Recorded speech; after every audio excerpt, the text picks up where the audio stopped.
I have a tip for you for maintaining your camera system. Don't neglect cleaning your cameras. It's a simple task that can make a big difference at night.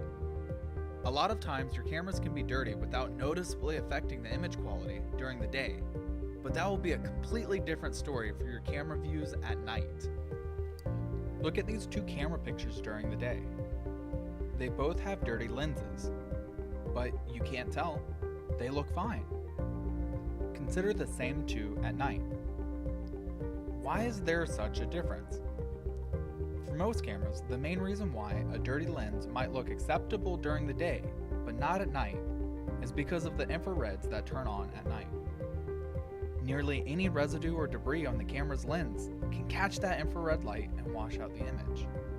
This can happen when water dries and leaves behind residue. Dirt and dust can build up over time, or even from pesky bugs that are attracted to the infrareds at night, and the occasional spider that spins her web in front of the camera to catch those bugs.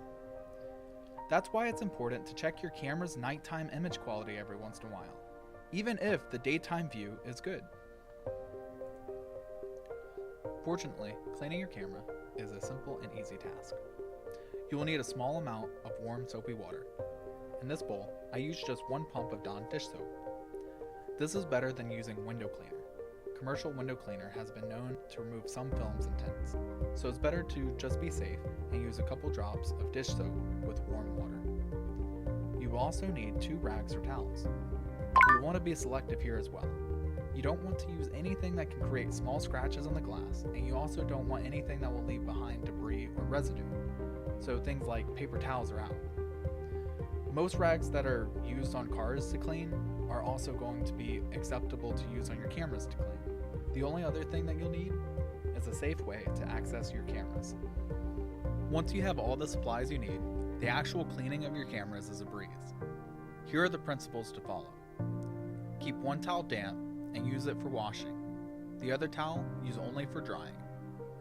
The lens is the most important part, so I suggest cleaning and drying it last so no debris will fall on it after you've already cleaned it. First, I like to start with the camera housing before I get to the lens. Just clean it off. That doesn't make the camera work any better, but it does make the property look nicer. Then we go to the lens. As long as you have a towel that's not going to scratch the camera, you're pretty safe with this. That's all there is to it. Keeping your camera physically clean will help ensure that your nighttime view is just as clean.